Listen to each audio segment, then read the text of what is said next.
Hey everybody, it's Rob from Flailthroughs. This is Gundam Battle Operation 2, and this is another request for Donald, who wanted the Gem White Dingo with its prototype beam rifle in all white. I like the white Dingo. It's fun to use. I like the prototype beam rifle for the same reason, but it's kind of tough to use at times too because of that long recharge period. And, of course, you have grenades and head Vulcans and the beam saber to use for when that's recharging, but that's a very long time. People have pointed out, and I tend to agree, it's kind of unfair at this point that it takes this long to recharge because the high mobility Zaku recharges a lot faster. It has the possibility of hitting partially if you don't hit with even if you don't hit with all of them, and does similar damage.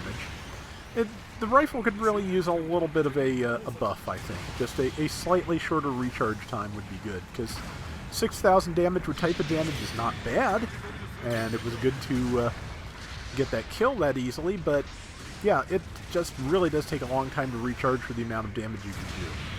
I could probably have done similar damage with a high-mo Zaku, and it has better sub-weapons besides, with the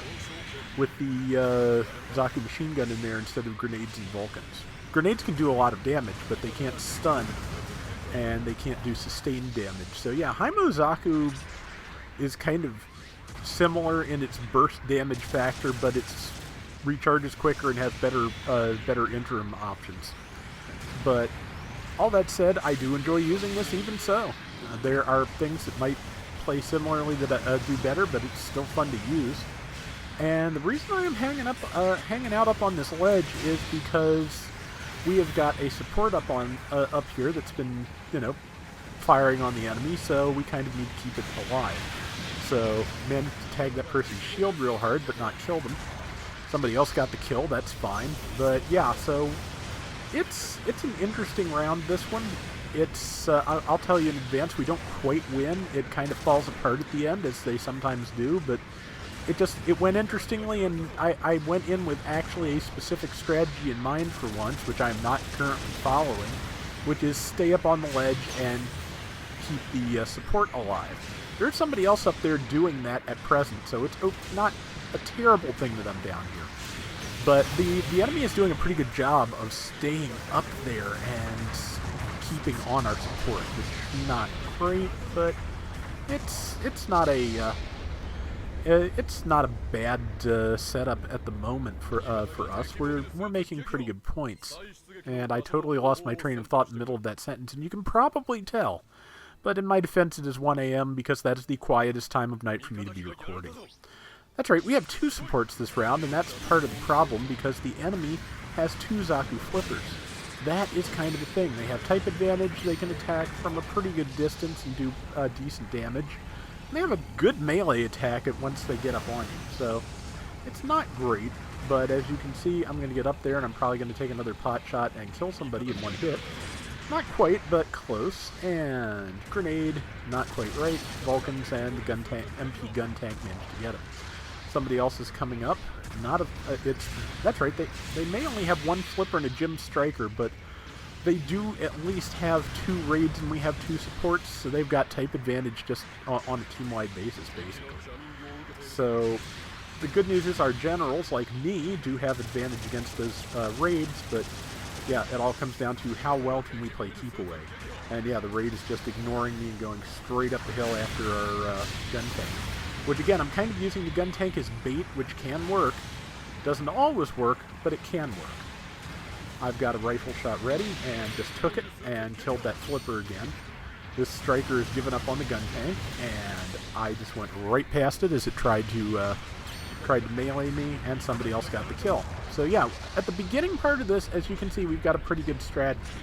We're basically luring them in with the promise of killing a gun tank, which a lot of raids look on as an easy kill. And if you get up on them and you're a raid, it can be, especially in that spot, because granted it's hard to get to them, but once you get to them, where are they going to go? They're going to go straight down, and that's going to give you more opportunities, because you can jump into melee right after you land. So yeah, but luckily landed a few grenades from here. I think our team made the kill. No, there are some things down there. So rifle is charged again. And even though I said, you know, the rifle could use a shorter recharge period, it really is charging at a decent rate here.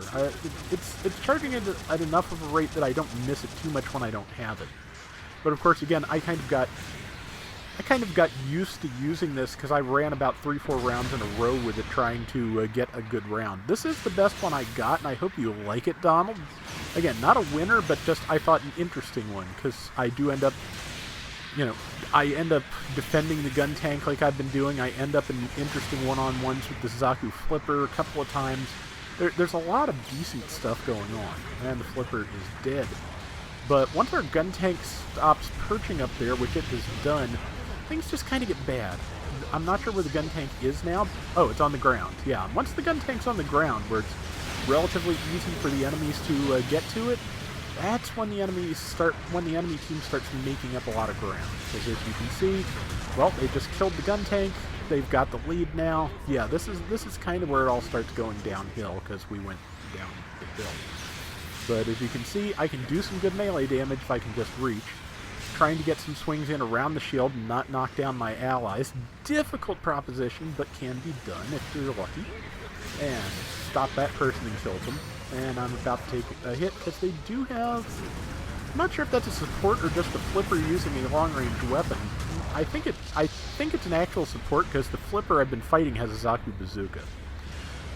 Okay, I got killed by either an airstrike or a pilot. I'm not sure which, but there's about a minute left. They've got a very slight lead, and unfortunately it's going to get to be a better lead from here. Again, gun tank really just did a lot better when it was up on the hill. I don't know why.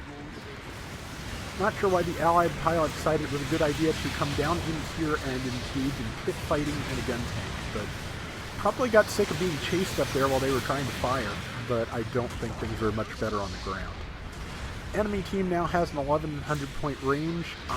The downside to my rifle is it has a fairly long charge time, and with most of my team dead, I'm not going to get that. So that is a major problem and a major detriment. You can see I'm just kind of pulling away here so I can walk behind this pylon and charge my rifle. Somebody planted a bomb. There's not enough time for it to go off, and I'm just leaving them there in the base because there's no real point in chasing them. But if I'd gone to see if there was a mobile suit to kill over there, which, no, there's just a tank. Okay, good. That's not something we missed out on. But yeah, they are widening their lead. I'm making up as much ground as I can, as fast as I can, but there's just not enough time left. And yeah, so, you know, we did fairly well. We got back within 1,300 points of them, but yeah, just not enough time to bring it back, which, it's a shame, but like I said, I thought it was a pretty good round and a pretty interesting round, so I kept it.